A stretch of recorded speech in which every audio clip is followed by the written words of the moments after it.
Hello everyone, this is Rohit Shukla. इसके अंदर मैं अपनी पेपर वन की स्ट्रेटजी बताऊंगा जो मैंने पर्टिकुलरली फॉलो करी है अपनी 3 अटैम्प्ट्स के अंदर। मैंने सेम स्ट्रेटजी से तीनों अटैम्प्ट क्लियर करे हैं, तीनों बार अटैम्प्ट क्लियर किया है, पेपर रिटन पेपर क्लियर किया है, paper that is in 2017, 2018 and 2019। Particularly थोड़ा बहुत एड ऑन किया था मैंने हर एक स्ट्रेटजी के अंदर विद द टाइम। जैसे जैसे यूपीएससी पैटर्न चेंज करती है थोड़ा बहुत अपने एग्जाम का, उस हिसाब से मैंने धीरे धीरे करके थोड़ा बहुत हद तक चेंज किया है। वो मैं आपको एड ऑन बताता जाऊँगा जो जो मैंने चेंज किया है।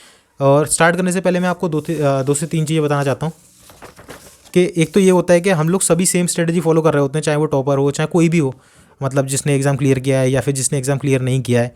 तो यहाँ पे दिक्कत कहाँ पे आ जाती है? तो दिक्कत यहाँ पे आती है 3 जगहों पे। सबसे पहला तो होता है जो एफर्ट जो हम लोग मार रहे होते हैं या फिर जो एफर्ट पुट कर रहे हैं उसके अंदर कि किसने कितना एफर्ट पुट किया है। डेफिनेटली जो मेहनत करेगा ऑब्वियस सी बात है उसी को मिलेगा, जो ज़्यादा नंबर मिलेंगे।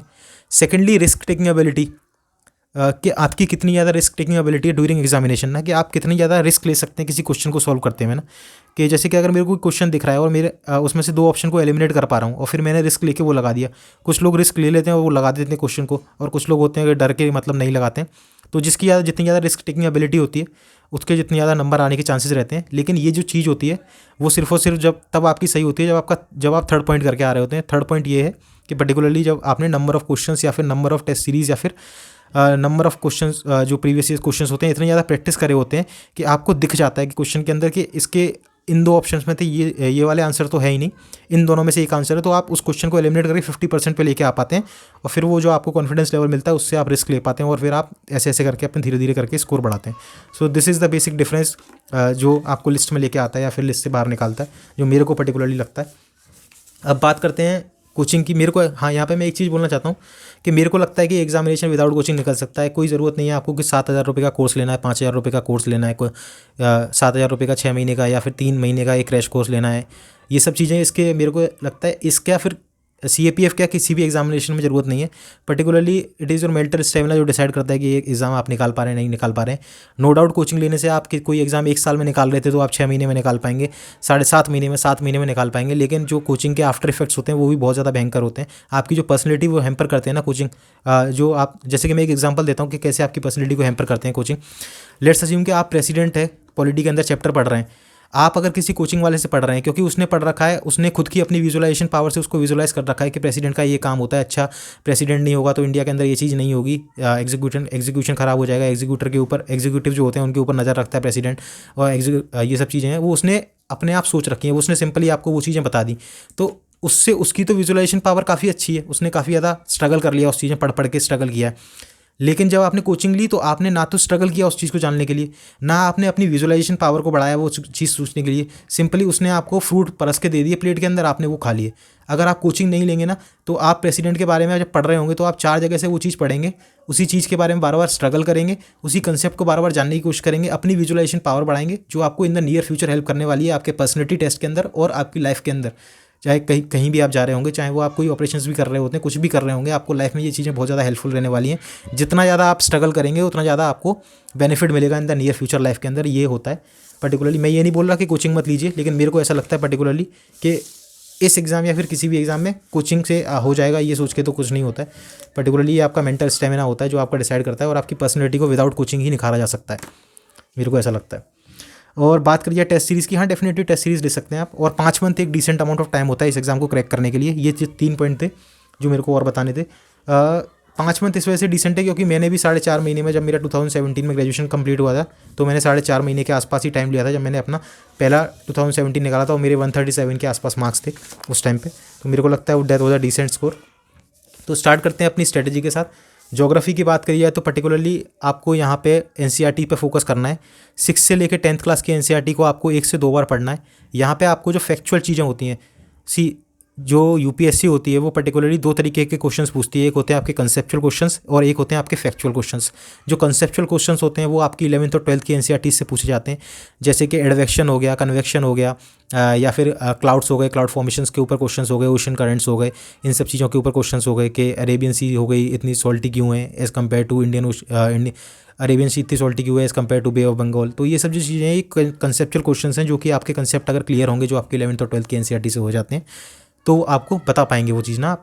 और 6th और 10th क्लास के NCERT से पूछे जाते हैं आपके फैक्चुअल क्वेश्चन, जैसे कि हाईएस्ट वाटरफॉल कौन सा है, नॉर्थ से लेके साउथ तक आप माउंटेन रेंजेस लगा दीजिए, काराकोरम, कैलाश, लद्दाख, जंस्कार, ये लगा दीजिए। तो ये सब आपके फैक्चुअल क्वेश्चंस होते हैं। तो 6 से 10th क्लास की एनसीईआरटी को आप 2 बार रीड करिए, ये आपके ज़्यादा से ज़्यादा 10 से 12 दिन लेती हैं। आप इसके छोटे से नोट्स बना लीजिए और इसको बार बार रिवाइज करते रहिए।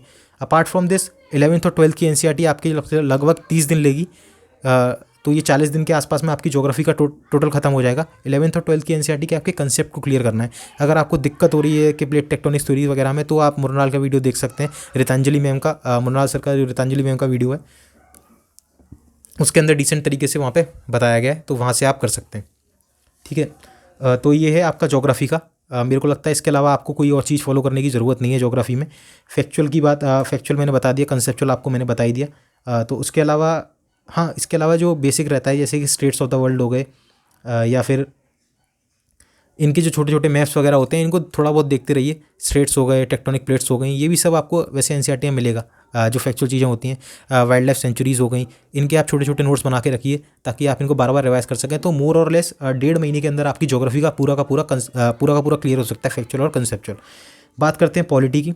पॉलिटी बेसिकली बात करी जाए तो मैंने लक्ष्मीकांत से करी थी तीनों टाइम, और मेरे को लगता है सभी लोग लक्ष्मीकांत से ही करते हैं। और यहाँ पे भी 2 ही तरीके के क्वेश्चन पूछे जाते हैं।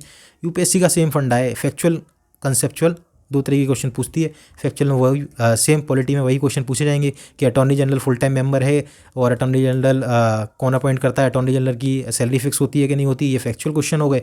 कंसेप्चुअल क्वेश्चन जो होंगे वो आपके जो करंट अफेयर्स हैं उससे रिलेट करके पूछे जाएंगे, जैसे कि गवर्नर की जो पार्डनिंग पावर होती है, जैसे कि अभी तमिलनाडु में जो चला हुआ था गवर्नर का पार्डनिंग पावर का, वो हो गया, या एंटी डिफेक्शन लॉ हो गया। इन चीज़ों से कनेक्ट करके आपके कंसेप्चुअल क्वेश्चन पूछे जाते हैं। तो आप पॉलिटी जो है, मेरे को लगता है Laxmikanth is more than enough. Apart from this newspaper आप पढ़ते रहेंगे तो आप उसको कनेक्ट कर पाएंगे एट द ग्राउंड लेवल। जब आपके पास क्वेश्चन दिखाई देंगे तो वो कर सकते हैं।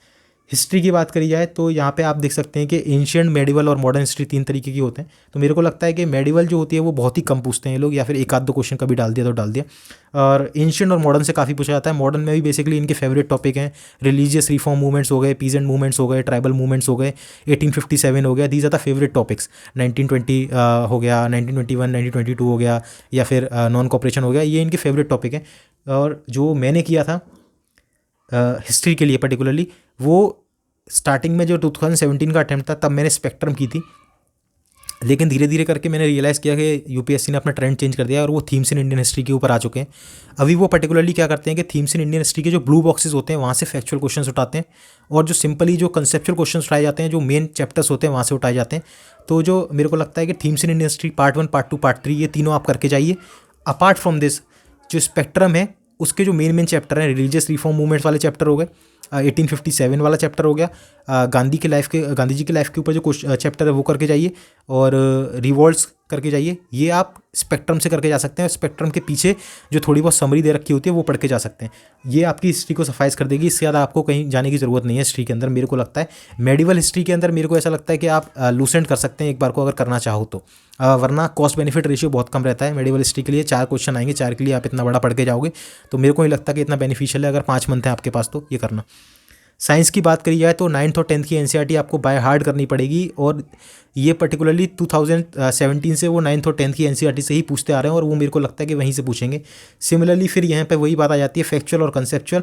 फैक्चुअल क्वेश्चंस जो होते हैं आपके वो पूछे जाते हैं आपके विटामिन के ऊपर हो गया कि कौन सी फैट सोल्यूबल है, कौन सा नहीं है, कि या फिर फोटोसिंथेसिस के दौरान ये क्या क्या होता है, ये सब चीज़ें जो होती हैं वो हो गए कंसेप्चुअल क्वेश्चंस। और फैक्चुअल जो आपके होते हैं विटामिन वाले जो हो गए वो लूसेंट से आप कर सकते हैं। विटामिन वाले जो मैं करके जाता था लूसेंट से।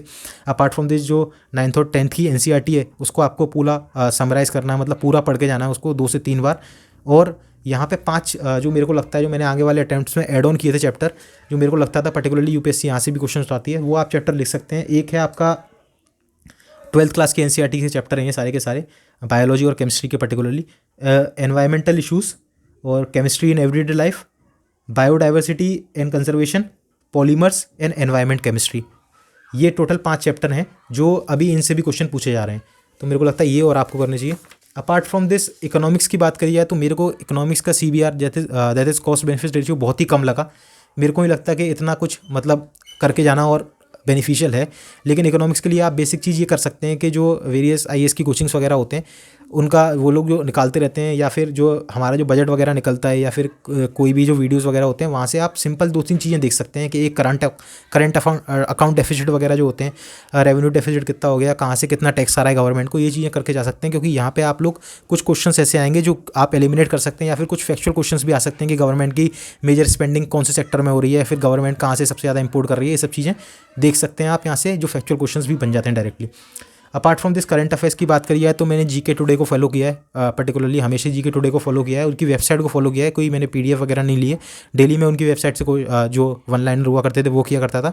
और मैथ्स और रीजनिंग की बात करी जाए तो मैं साइंस बैकग्राउंड का हूँ, तो मेरे को इतना दिक्कत नहीं हुई है मैथ और रीजनिंग के अंदर कभी भी, और ना ही मैंने ऐसा कोई बुक को फॉलो किया है। लेकिन फिर भी अगर आप रीजनिंग करना चाहते हैं तो अगर नहीं है नॉन साइंस बैकग्राउंड से, तो आप रीजनिंग कर सकते हैं RS अग्रवाल से।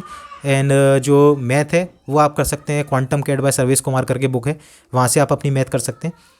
और so this was my strategy, मेरे को लगता है पर्टिकुलरली इन द एंड मैं यही बोलना चाहूँगा कि मतलब स्ट्रेटजी सबकी सेम ही रहती है लगभग, चाहे कोई भी हो, चाहे टॉपर हो, चाहे नॉन सेलेक्टेड हो, चाहे सेलेक्टेड हो, कोई भी हो, स्ट्रेटजी सबकी सेम ही है। इन द एंड जो चीज़ मैटर करने वाली है ना, वो मैटर करती है कि आपने कितने क्वेश्चन लगा के जा रहे हो वहाँ पे ना। हमें ये नहीं होना चाहिए कि क्वेश्चन देख के हमको ये नहीं है कि हमको इसका आंसर आता ही आता है। आपको अगर 120 क्वेश्चन है तो 120 में से हो सकता है आपको 30 ही क्वेश्चन के आंसर आते हों, लेकिन आपने इतने क्वेश्चन लगाए हैं कि आपको एलिमिनेशन की पावर इतनी बढ़ानी है आपको ना अपनी, कि इतने क्वेश्चन लगा के जाने कि आप क्वेश्चनों के ऑप्शंस को एलिमिनेट कर पाओ। कम से कम 2 ऑप्शन को एलिमिनेट कर पाओगे तो आप 50% पे आ पाओगे। और डेफिनेटली जब आप इतनी पावर कर पाओगे, आप पढ़ के जा रहे हो, तो ये आपको बेनिफिट मिलेगा कि आप 50% पे वहाँ पे रिस्क ले पाओ, और अपने स्कोर को जो मतलब 30 क्वेश्चन आ रहे हैं उसको ले जाके अप्रॉक्सीमेटली 75 क्वेश्चन तक पहुंचा पाओ। तो यही मेन पावर होती है जो मेरे को लगता है कि इस एग्जामिनेशन के अंदर ज़रूरत है पर्टिकुलरली। और 5 महीने के अंदर आप इस चीज़ को पर्टिकुलरली कंप्लीट कर सकते हैं। अगर बात करी जाए मंथ के हिसाब से, अगर आपको चाहिए कि मतलब कैसे हम लोग कर सकते हैं, तो 2 पार्ट में इस चीज़ को हम लोग डिवाइड कर सकते हैं, एक छोटा सब्जेक्ट, एक बड़ा सब्जेक्ट। बड़ा सब्जेक्ट पर्टिकुलरली बात करी जाए तो वो होते हैं ज्योग्राफी हो गया, साइंस हो गया, हिस्ट्री हो गया। अगर आप इकोनॉमिक्स करना चाहते हैं तो इकोनॉमिक्स हो गया, पॉलिटी हो गया। छोटा सब्जेक्ट आपके हो गए मैथ हो गए, रीजनिंग हो गया। तो इनको साथ साथ का आप कर सकते हैं। जैसे कि ज्योग्राफी कर रहे हैं आप, तो ज्योग्राफी के साथ ऐसा कर सकते हैं, आप डेली एक पॉलिटी का चैप्टर कर सकते हैं। ज्योग्राफी को करते रहिए, 4 घंटे ज्योग्राफी को देते रहिए और 2 घंटे आप पॉलिटी के एक चैप्टर को देते रहिए। तो इससे आप कर पाएंगे, प्रॉपर टाइम में इस चीज़ को कंप्लीट कर पाएंगे। एंड ऐसे ही मतलब आप अपने अकॉर्डिंग अपनी स्ट्रेटजी को बना सकते हैं। And this was my strategy in all the 3 attempts, जो मेरे को लगता है particularly. And thank you and जय हिंद।